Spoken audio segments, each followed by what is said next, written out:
Do you have an interest in the legacies that historical and not so historical figures leave behind? Are you curious about how to ensure family heirlooms and life lessons are passed on from generation to generation? Are you interested in developing your end of life plan to alleviate family discord and encourage generational wealth? Well, I invite you to listen to Heirloom and Legacy, a podcast that explores ancestry, heirlooms, legacy, mortality, and more. I am Angeline C. Fraser Giles, your host, and I look forward to sharing these discussions with you. So I am so excited to have today a newfound friend. He's a friend of mine, Tom Sannicandro. He is the founder of specialneedstrustonline.com, a website that provides estate planning documents for families with special needs children. He has practiced disability law for more than 20 years, including estate planning and special education. He is a leader in the rights of persons with intellectual and developmental disabilities and served in the Massachusetts legislature for 12 years, where he authored a number of groundbreaking laws empowering people with disabilities. He is the father of an adult son with Down syndrome. Tom has degrees from Suffolk University Law School, Harvard University, College of the Holy Cross, and a PhD from Brandeis University. His dissertation is entitled "The Effect of Post-Secondary Education on Employment for Individuals with Intellectual Disabilities." So welcome, Tom. Thank you so much for joining us today. Thank you for inviting me. I'm thrilled to be talking to you today. So thanks. So the first thing I want to ask you is, could you define for the listening audience what are special needs in talking about preparing for special needs? Sure.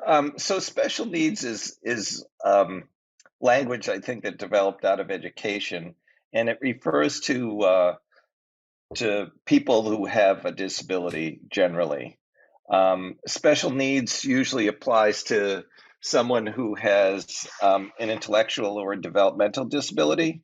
Um, like developmental disability would be something like someone on the autism spectrum, who may be intellectually on par with everybody else, or sometimes even more advanced, but the challenges of day-to-day living can cause them some challenges, and dealing with other people can cause them some challenges. Typically, when I'm referring to a special needs trust, the reason for that is that someone as an adult, or at least when you think that this person, your child with a disability, when they become an adult, are they going to be reliant on government benefits? Because the purpose of the special needs trust is to make sure that that person can take money from you in your will and still get the benefit of government benefits, whether it's supplemental security income, whether it's housing, food stamps, Medicaid, health insurance, whatever it is. You just want to make sure that you don't make your child's life more difficult by leaving them an inheritance. And the special needs trust is the way around that. Okay, so the reason why you would have a special needs trust over a will is to protect the interests of the child that may not be a child when the parent passes away. They may be an adult person that needs social security, the social security benefits, the supplemental social security, or these other things. So it's not just having a will where you say, okay, you're leaving them $50,000 or $100,000 or whatever the case may be, or you're leaving them an insurance policy. You want to protect the child or adult at that juncture. Sure. So what happens is, I think that if, I'm sure some of your listeners have a child that has a disability that may be eligible for supplemental security income or any type of government benefits because they have a disability. And I think a lot of folks, when people they think, well, I can't give money to my child with a disability. I'll have to give it to my other children or figure something else out. They don't think about the special needs trust. they absolutely need to think about a special needs trust, because if you're thinking, if I have 4 children and one child has a disability. If I didn't give him anything in my will, and then left, the money to the other children, his share, to say, well, provide for him as he gets older, those the other siblings may not ever have control over that money in the way that, people get married, they get divorced. The asset isn't going to look any different to the probate court than their own assets. Mhm. They could get sued for some reason, for whatever reason. So even the sibling with the best intention can lose control over money that way. So the absolute best way to provide for a child who has a disability and is going to be relying on government benefits as an adult is to create this special needs trust. That's because they get the benefit of your inheritance, plus they get the government benefits. And the reason why you would have a special needs trust over any other particular type of trust is particularly for that purpose. It is. So the trust itself says it's sometimes referred to as a supplemental needs trust, which is probably more accurate. Sort of in the with dealing with families and being a family member myself, and sort of dealing with parental organizations, we refer to it as a special needs trust, and it's commonly referred to that, but it's really a supplemental needs trust. So the supplemental needs trust says the trust, the money that's in the trust is only going to supplement government benefits. It's not going to supplant them. That's the magic language that's in the trust, but it's just to make sure that that person still is going to be able to benefit from whatever kind of government benefits they have. I like that, supplement versus supplant. That's a good way to look at it, that it's not going to take over what the person could potentially receive benefits wise from the federal government. So, Tom, tell me a little bit about why you got interested in one law, in estate practice specifically, and uh, as I mentioned in your bio, you do have a son with Down syndrome. So, is that Yeah. why you got into doing estate planning? It's been a long, long process, which you know, you can edit this out if you want as we move ahead. So originally, I went to law school. I graduated from college in one of our deep recessions prior to the big recession, but it was deep. And I went to law school. I thought it sounded interesting to me. It wasn't a really heavy duty thought. I thought it sounded interesting, and I thought it was a skill that I could use in life. I never really even expected to practice, but I did. I was a corporate attorney for uh, actually 20 years, um, really doing just business law types of things and representing manufacturing corporations up in the Northeast. And my son, as you know, has Down syndrome. And when he started school, um, trying to get him through the special education process itself was extremely challenging. But when he was younger, um, the fact that I was a lawyer made the administration a little leery of me. They thought I know more than I did. Mhm. But as he got older, I You realized I use that to really your have to advantage, learn. huh? I really better learn about this stuff myself. So I really got involved in special education law, disability law, and really, the corporate law and business law was to me like doing puzzles all day. It was okay. The pay was great. But the disability law practice is something that really excites me, and it's a passion. And that's why I'm actually still even doing this work, is because it's not really like work to me. It's really interesting. I feel like I'm doing a good thing. But that's how I got into it. How I ended up creating the website was, um, I was actually retiring, and I thought this would be a good way to give back in a lot of ways. And I love like tinkering with the internet and programming. I did the guts behind this website myself. I did all that coding and all that stuff. I did have someone help me with the front end of it, um, but I thought it would be a good way to give back to families.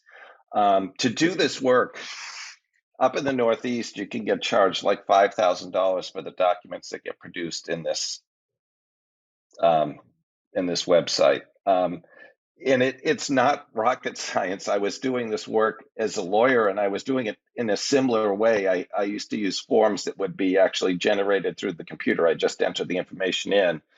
The fact that the way we all use the internet now, and that we're used to using it in the way we do, I thought it would be good to automate the process.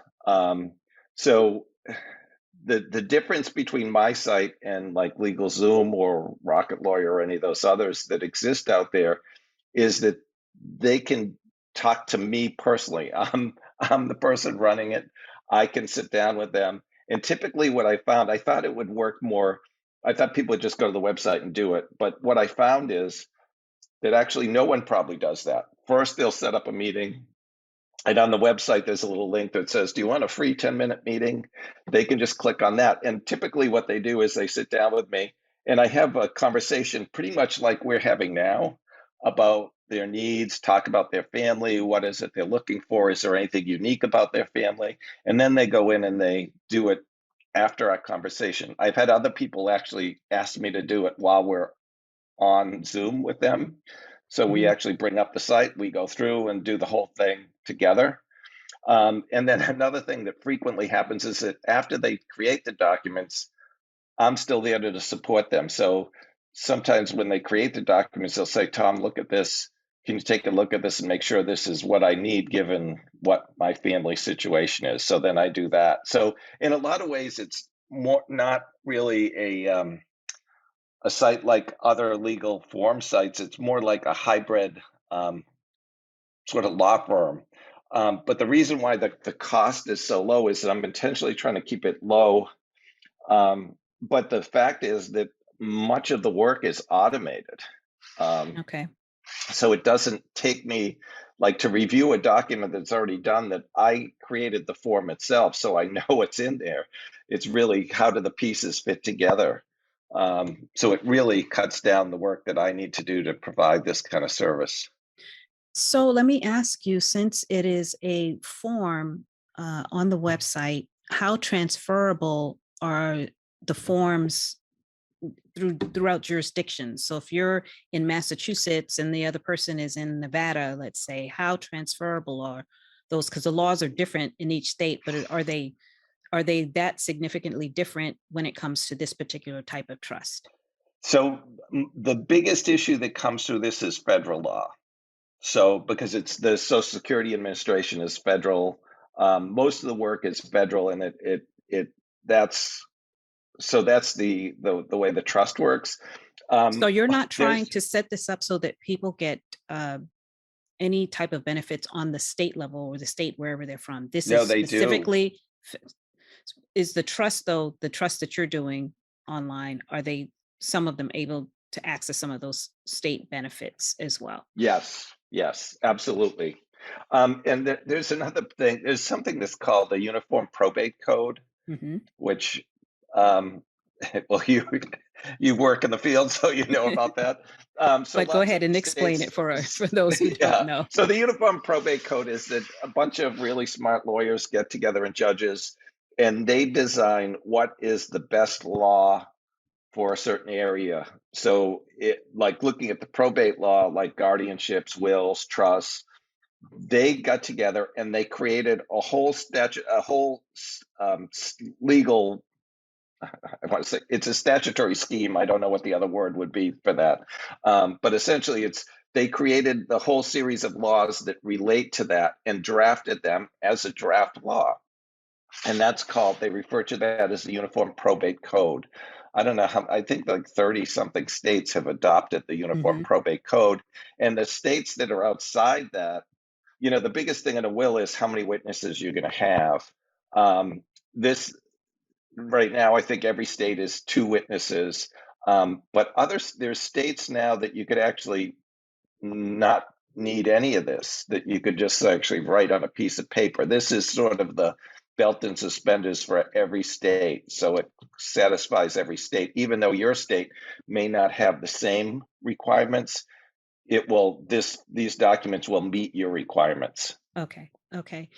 That's good to know. So, in terms of having all of these documents done, is can you utilize or can someone go on the website? Let's say, for example, they're not necessarily dealing with a child who has a developmental disability. Let's say they're dealing with an adult who becomes disabled. Can they utilize these forms for that purpose as well? Absolutely, absolutely, you can do that. So it's actually for any person who is relying on government benefits because of a disability. Okay. So it would fit that need. When you think about it, so a lot of times this would be typically what happens if you have a child with a disability. Um, you're thinking about that child, and that's how we originally started to talk about this, and me coming on your show is you think about your own death and your own passing, and how do you provide for your child, and you think about that, I think more strongly when you have a child with a disability that really relies on you on ways that your other children probably won't when they get older. So I think that a lot of people, young families, will plan for this originally. And sometimes they'll plan for it with a child and they'll say, well, I need to do this for my child. They may find out when the child grows up that the child is much more independent and self sufficient than they thought would happen. But you need to provide for what's happening right then. Um, and like you said, if you have an adult, I just got a call actually from a family member the other day who had a cousin who had mental illness. And she's right now having challenges with addictions and homelessness and all this, and the family wants to provide for her. And the trust that would provide for her at this point that the family wants to set up would be the exact same trust. And that's why I said sometimes it's referred to as a supplemental needs trust, because that's exactly what it is. So Okay. this would be in the same situation as an adult, an adult woman who has lots of challenges, and their family wants to support them, but they don't want to knock her off any government benefits that she may be entitled to. Right, right. So, in terms of putting all of these various documents together, and we'll talk a little bit about the documents that are listed on your website. Once the individual has filled out all these documents, is that all they need to do in terms of ensuring that their loved one is protected? Do they need to have it in a certain place? Do they need to go to a lawyer in their jurisdiction? Like what do they need to do once they have all these documents filled out? What do they do with them? Once they fill out the documents, they fill out essentially are answering the questions online, and then they get to they pay for it. In like a minute or two later, they get the documents emailed to them in a PDF file. And in that PDF email, as well as in the document itself, there's a link that says how you have to um, sign the will. The will is the biggest challenge because it has to have two witnesses. They have to sit there. They have to see it. The person who notarizes have to see the person. The two witnesses, they have to ask them certain questions. So the link to the directions, which is actually on the website as a resource, it just says it's essentially like a script for a play. You say Mhm. this, you say this, you say this, just to make sure it's done properly. And apparently it works because people have been writing back to me and say, "Oh, everything went through. It was great." Blah blah blah. Um, the other documents just need to be notarized, but all that information is there. Frequently, and I am going to add this, but I usually hear from the people when they do it, when they're done, when they get it notarized. Um, what they should be doing is keeping them in a safe place and let their executor know where the document is. I usually write that in an email. I guess that's going to have to go into the website somewhere. So they have to do that.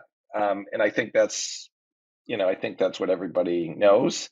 Mhm. Um, the only challenge I think is that one of the biggest things I think for people, and I've had this in my legal practice, is where people put it in a safe deposit box and they're the only person that has access. Right, right, Don't right. do that. Right. I tell people that all the That's time is that's, "Oh, well, what if I just put it in the safety deposit box?" I'm like, "Well, what happens if something happens to you and there's no access to it?" I've had Because those cases and it's a the bank pain. will not let you have they won't let your loved one have access No, no. to an account unless your name is on it. So, um, It it just creates lots and lots of problems. So keep it in your house somewhere safe. somewhere Keep a safe. copy. The best practice, I think, is that in most states it's called the personal representative now, or it's was referred to as the executor Executor. Mhm, of the estate. The person that you've assigned in your will to take care of it after you're gone. Um, the best practice is either give them the original or give them a copy and keep the original. mhm, So in my case, my daughter, she has the original, mhm. and I just have a copy. So because she's the one that's going to actually have to do something with it. So rather Right. than figuring out where I put it, she already has the original. So Okay. you know, And people need to know that you need the original in order to go to the probate right? court to And file it. if you don't have the original, if you can somehow prove that a copy you have is okay, you can Mhm. run into real problems. But Yes. it's possible to work around some of these things. So you mentioned the will and a trust together. To have Yes. a trust, you need to have a will drawn up that references that is connected to the trust. In this particular situation, talk about the need for a will and the special to be associated with the special needs trust.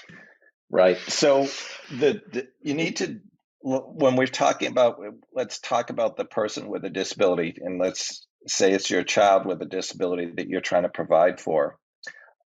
In the will, you can't leave anything directly to that child. So the will has to specifically say, "I'm not leaving anything to this child. Anything that child shares should be going to this particular special needs trust that is identified in the will." And if you do the documents online, that's what happens. The documents are created so that the will references the special needs trust that's being created at the same time. So you make sure that everything is done properly. Um, I can go into That's much more no, detail no, for that, but no, that's yeah, fine. I think that that's really helpful for people to know because and I believe it's not just with special needs trusts, right, where you would need to have a will. You need to have a if you have any other type of trust, like there's a revocable, irrevocable, all these other different types of trusts, and it really depends on your financial situation, which trust that you would need. The will references the trust. So the will has they're like accompanying documents, I think is really what I want to right. try to get across to the audience, that if you have a trust, there's a will that's associated with it. And even if you like, a lot of times people refer to, or lawyers will tell you to get the living trust. Sometimes they refer to it as a living trust, which is a trust that puts all your assets together, and then would distribute them outside of probate. Right? Mhm, That's I don't know if that's still a popular thing, but it was popular in the past. Even if you have that trust, that you put everything in that trust, you still need to make a will that says anything that didn't go into the trust, I leave under my will to go into the trust, so that you make sure that everything goes in there. So you're going to need a will. The point is, you need a will no matter what you're doing with trusts. You mhm, always need a will. okay. So let's talk about the different forms that are on your website. Yeah. Yeah. So the estate planning one, it was, you know, it just does everything directly. So it says it's estate planning, but it brings you through a series of questions that says what the first question is: do you want to do a will and a trust, or you just want to do the trust?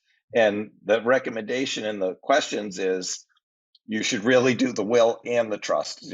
Click this box. We're recommending you click this box for the reason we just talked about, because we need the will specialized to say it's going to send that child's share to the trust. Hmm. So you want to make sure that's happening. Um, so if you follow the questions, you're going to create the will and the trust, and that's what will be emailed to you. That one clearly will do everything for you all at once. Okay, so I have a question that I see here that I think we probably should talk a little bit about. When you have under the estate plan included documents, one of the things that's listed there is a will for each spouse.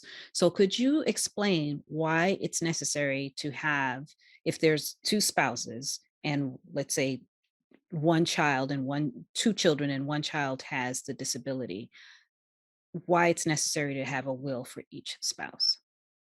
So everybody needs their own will. You can't have a joint will with two people. So everybody needs their own will. And then you need to make sure that each one is leaving the property to we never know who's going to pass first or whether they'll pass together. You just need to make sure that each will is leaving to that child with a disability The goes same. directly to the trust instead Mhm. of Okay. to that child directly. And they have to be the same will. They can't be one will saying one thing and the other will saying another. They have to be reciprocal. Is that They correct? no, they could be different. They could be Okay. entirely different. Okay. This sort of, and this is how I get into the where people ask me questions. This was set up to be completely reciprocal. So Okay. that's the way they work. I have had people contact with me and say it was a second marriage and blah blah blah, and I would make those changes manually to the documents they create. The letter of intent, and that is super super important. And we should definitely spend some time talking about the letter of intent. And this probably weighs more for your audience. The letter of intent is essentially a letter describing your child with a disability, talks about your vision for the child after you pass. I just did some work with a woman.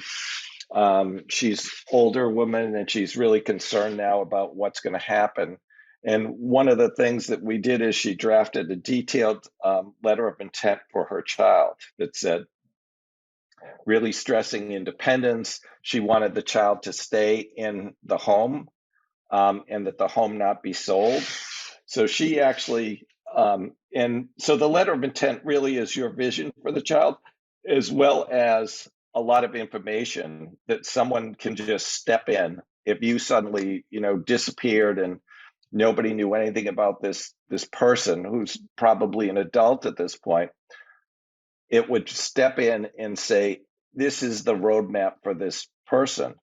What is your vision for this person's life? What is their vision? Who are their doctors?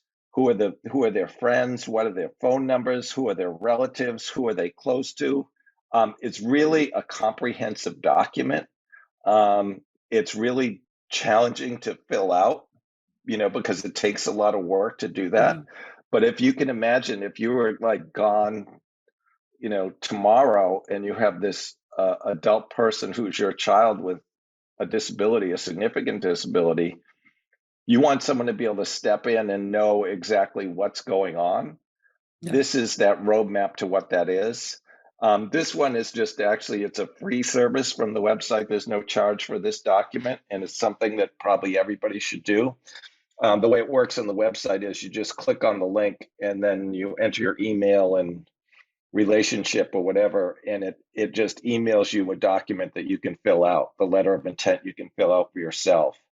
Okay. So that's a critically important document that everybody should do, who has a child with a disability. Just to, if when you're talking about confidence, preparing for your own leaving, is that this is the document that would provide that someone could step in at any point and know exactly what this person needs, who their support people are, what they do during the day, what they value, what, the whole works. And this is the document that provides that. That's a really excellent document and to just lay out all of those things, because if anyone has ever had to try to plan a funeral for someone, so just imagine trying to plan a funeral for someone and you have no information. You don't know what their life insurance policy is.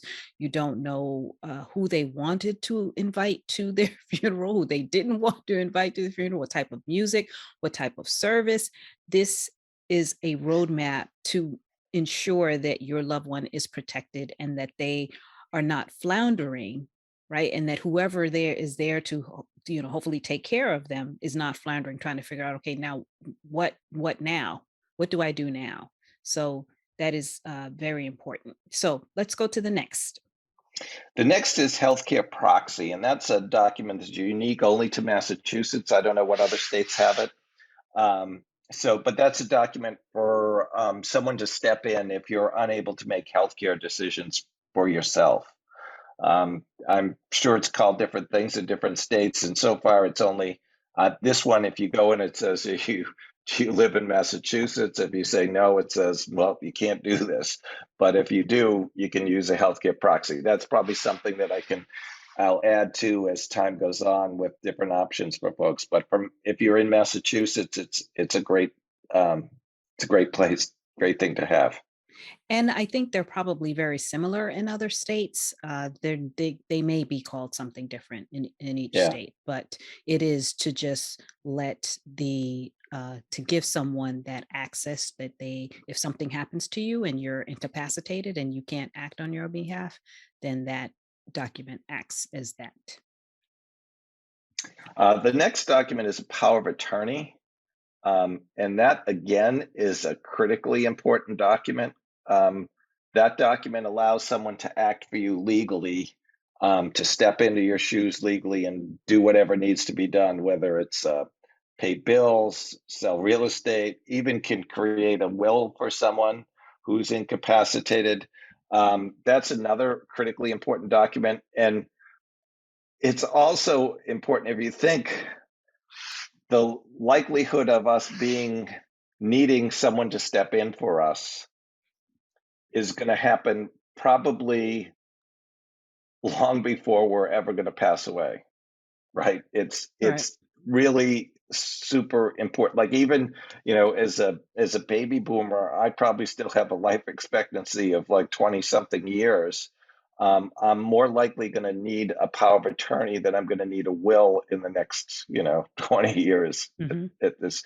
And that's the way everyone is. It's critically important to have that. Just as another point, it's related to this, but if you have a power of attorney in place, and you become ill or incapacitated in some way, you may be entitled to government benefits as well. The power of attorney allows that person to actually do the estate planning for you, even when you're not capable of doing it yourself. So the power of attorney is the document that can fix everything you screwed up in your estate plan or didn't do. So that's why it's so important. So But a lot of that's people may not necessarily want anyone to handle their finances.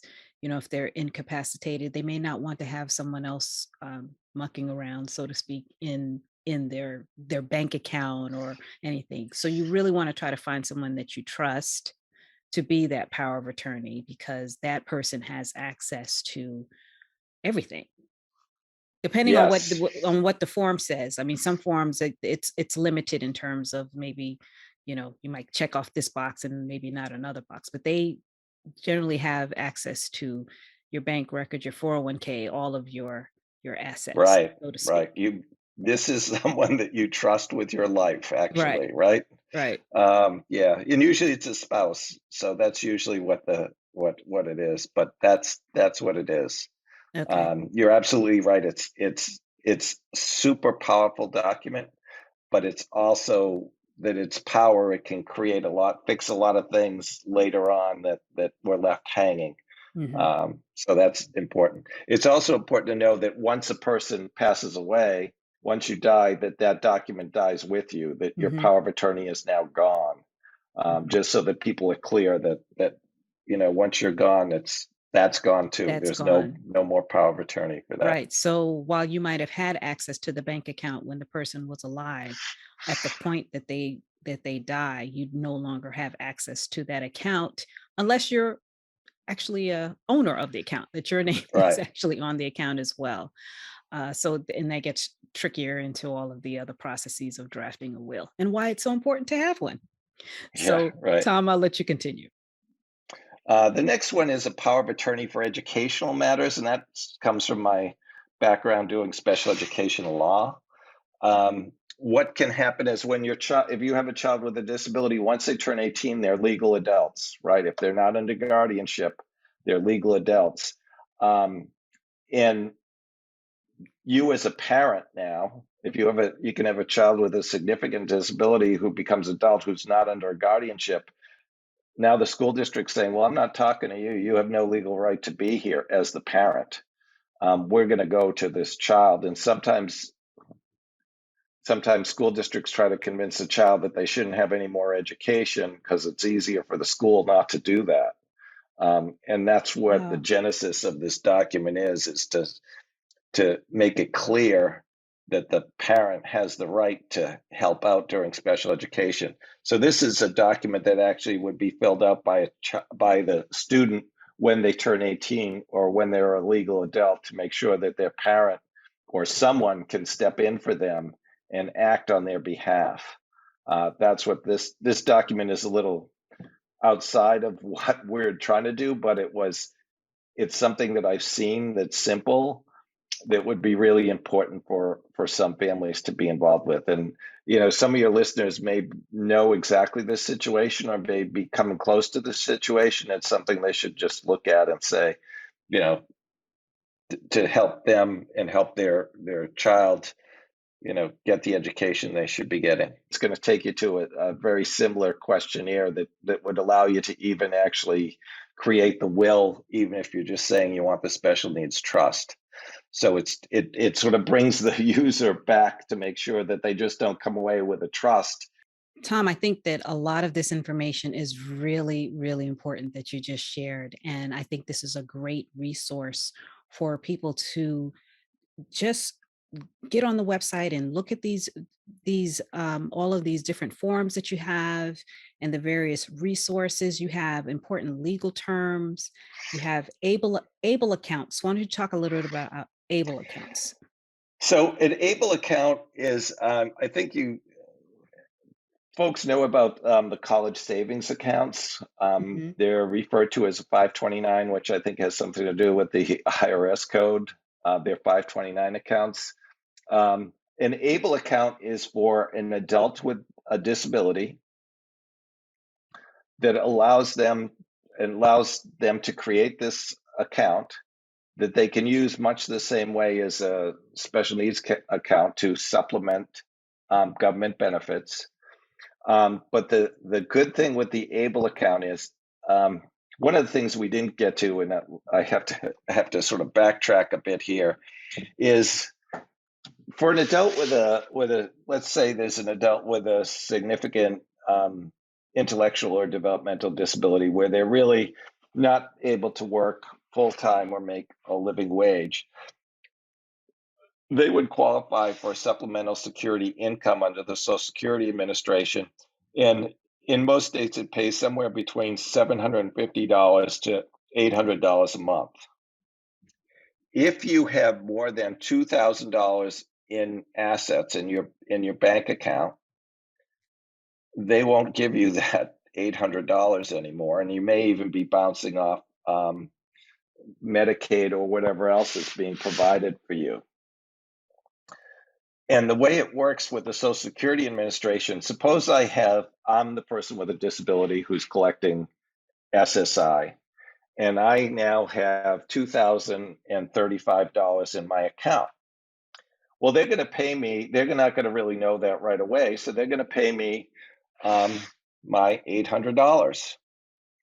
And then probably the next month they'll pay me $800 because they're not going to figure out this extra $35 right away.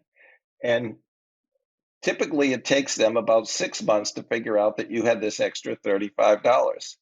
So in those 6 months, they paid me $4,800, right? Six Mhm. times 800. So they paid me that much money. Mhm. Now they figured out that I had this $35, 30. $2,035. So now they say, oh, you have to pay me back $4,800 for the $35 over. Excuse me. That's the big deal. That's why we need the special needs trust or the supplemental income trust. It's That's why we need it, because that's what happens. Um, so now I've forgotten the exact way we started on this. No, we were talking about the last tab, and you were talking about the actual trust document, but I had a Oh, question the for able you. account. Yeah, Yeah, the go able ahead. account. So, let's say there's a family that doesn't have resources, right? They don't have a large bank account. They want to create a will and a trust. How is the trust then funded if they don't have a lot of resources? Let's say they don't have a 401k, maybe they have a really small life insurance policy, or let's say they don't have an insurance policy at all. Maybe it's just a bank account, because there are a lot of people in that situation, right, that don't have a history of working where they have a 401k, or never got a life insurance policy because of the expense or for whatever reason. So how is a trust then funded? So what you do is that and this is one of the tricks that we go into too, is that everything has to go into the trust. So even if you had a 401k or a life insurance policy, first off, it can't be left to the child directly. It has to go into the trust. It has to be left to the trust. So if you're working and you have a retirement program, you got to get in touch with that people and say the beneficiary may be these three children of mine, but this fourth child, and their share would go to this trust, to the special needs trust that's named. The same with the insurance policies, anything like that. If you don't have a lot of money and you're planning for, and you have a child who has a disability that you want to make sure they're provided for, the easiest way to do that is with a life insurance policy. And wherever you can get a life insurance policy, you know, at low cost, and I know you can get them online and all. But you got to make sure that the beneficiary of that life insurance policy is the special needs trust and not the child directly. Another idea for folks that may have tight financial situation is that if you're married, you can get a joint life insurance policy that pays only after the death of the second person. So that can really save you a lot of money. But that's something to look at. Now I think it's called a joint life insurance policy. But if you talk to any insurance person, they'll be able to help you out with that. Mhm. But that would be the way to, if you don't have a lot of money, you want to provide for your child to make sure that they have resources. The best thing to do is to buy a life insurance policy, and you can shop around online and find something, I'm sure, that's affordable to do that. Okay, that's good information, because I know there are a lot of people out there that they don't want to do a will or a trust because they feel as if they don't have an estate. I talk to people all the time, well, I don't have anything. And you have to say, well, there's something that you have. You have things, and if you've worked, you might have a life insurance policy you just don't even know. I spoke to someone whose mother died, and they had a life insurance policy, and they didn't know that they had a life insurance policy. And when they finally found it, the person didn't have a beneficiary listed on life insurance policy. So that's really good information to know, that, and just different things that you can do to make sure that you protect your loved one. So, Tom, Let me is there get back anything? to one. Yeah, Yeah, go I back. remembered where I lost my train of thought before. We were talking about the ABLE account, and that's when I had to backtrack to really give you the background and the information about SSI and how it's counted, and when you have more than $2,000. The the ABLE account is an account you'd set up. Every state has them now, and if your state doesn't have them, you can go to a state that does have them. I think I originally first we did one, I think it was actually in Virginia, because Massachusetts was a little slow on the uptick and they didn't have ABLE accounts. So you can create the ABLE account in any state, no matter where you live. And if you Google ABLE account, you'll find lots of them. In Massachusetts, it's Fidelity Investments that handles it. Hmm. But in whatever state, if you Google it for your state, or if you find a great plan, it doesn't even have to be in your state. But the beauty of the ABLE account is, one is that there's no setup, there's no trust, there's nothing. You just call, your whoever's providing the ABLE account, which is a 529 account, whatever that provider is, you just set it up. But in the ABLE account, you can have up to $100,000, and it doesn't affect SSI. So before, when I talked about the $2,000, Right. you can have $100,000 in an ABLE account and have like $1,000 in your checking account, and you're still going to qualify for SSI. So what's the threshold if it's a regular account? The threshold is at $35 that you No, were referring to? no, it's at the what it is, it's $2,000 is the threshold. So you can have 2,000 up is to it? $2,000, but if you go over by a penny, they're going to ask for your $800 back, every $800 they gave you. So it's very tricky to stay under that $2,000. Okay, so the threshold for a regular bank account is 2,000. And Right. with an ABLE account, there is no threshold, or It's it's $100,000. $100,000. Okay. Yeah. Okay, good. Got that clear now. Yep. 2,000 in a Yep. regular account, and if you open up an ABLE account, it's $100,000. Right. Right. Okay. So you could technically put money in that account for your loved one, You and can that's put up. protected from Right. that Right. protects them to ensure that they can get federal benefits. Right, Got right. So that's a way for folks to do it. If they didn't want to set up a special needs trust, they can just create the ABLE account. And then, one of the other issues for people to think about, not everybody's in the situation, but the child may have a grandparent that's going to leave them lots of money. You got to make sure that they don't leave the child with a disability, a lot of obviously more money than two in a thousand will. dollars. Right, Right, right. right. So that's something to watch out for, that I'm seeing more and more now. They say, well, my my parent is going to leave this money to my child, and we're like, no, don't do that. No, don't. You gotta make sure you take care of that. Right, But they can right. also donate, or give money to the ABLE account too. That was the point I was trying to make. Okay. But you can only add, I think it's $14,000 per year to the ABLE account.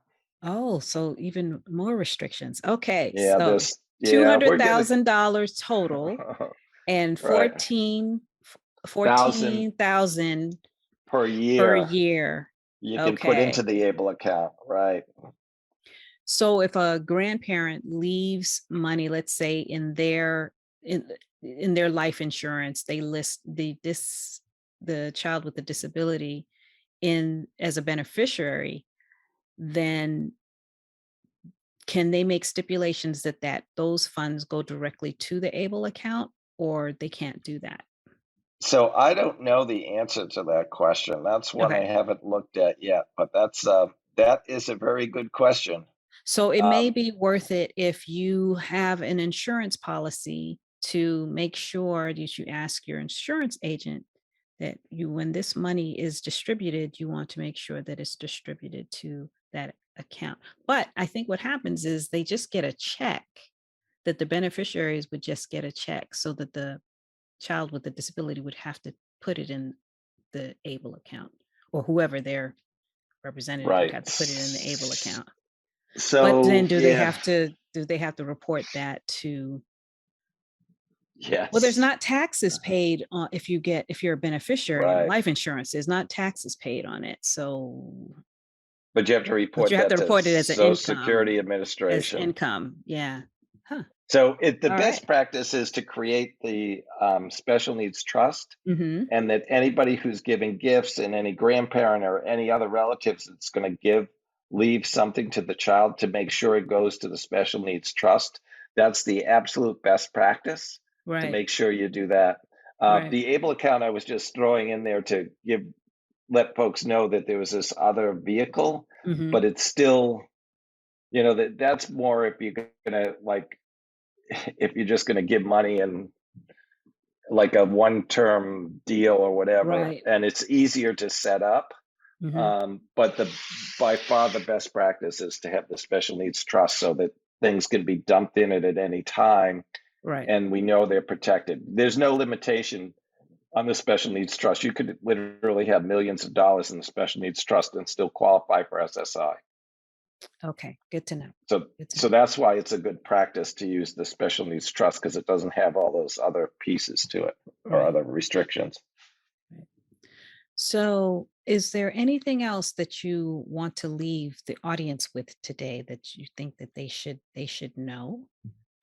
Well, I think that to know that they can, if they're, you know, planning for their child with special needs, that they can take all these things to make sure that everything is in place, that they can be confident as they go through life, and that they know when they pass that they've done the letter of intent, that they've done their wills, that they have the special needs trust, that they have everything in place to make sure that that child's life continues to be a great life for that person. And the documents that they get from this website can absolutely do that. So that's the biggest thing, to know that they can confidently leave this life and leave for their child with special needs everything in place that that child needs for the child's vision and for their own vision for their child. Okay, that sounds like excellent advice and definitely information that I think a lot of families probably don't always think about, but it's important to know. I think a lot of people think, well, whoever's left will just take care of these things. So you've put this all in a comprehensive format and easy to follow format, as easy as it can be when you have to fill out a bunch of forms and documents. So please tell us how we can access access your website and all the forms. So the website is specialneedstrustsonline.com. And if you don't even remember that, actually, I've been working with Google. And so if you just type in special needs trusts online, the number one spot is this website. So after you get through the ads, usually there's some ads at the top of Google, but Mhm. the number one non-paying website is this one. So just specialneedstrustsonline.com, or just type in special needs trusts online and you'll come out to the website. Okay, sounds good. Well, Tom Sannicandro, I think we can also find you on some social media platforms. So if you just Yep. totally get confused, you could also Yeah. look up Tom Sannicandro, and it's Sannicandro. Great. Thank you again so much and have a good night. Thank you for inviting me. I've really enjoyed talking to you and sharing this information with you and your audience. Thank you. Thank you for listening to Heirloom and Legacy. If you want to learn more about the work of Heirloom Estate and Legacy Preservation, you can find us at legacypreservation.life, on Instagram at Legacy Preservation, and on Twitter at Heirloom Legacy. Many thanks to my exceptional executive assistant, Queen Karen Garrison, aka Mommy Activist, and my outstanding engineer, Jonathan Reed. Thank you again for choosing Heirloom and Legacy. Please like, subscribe, and tell your friends about us.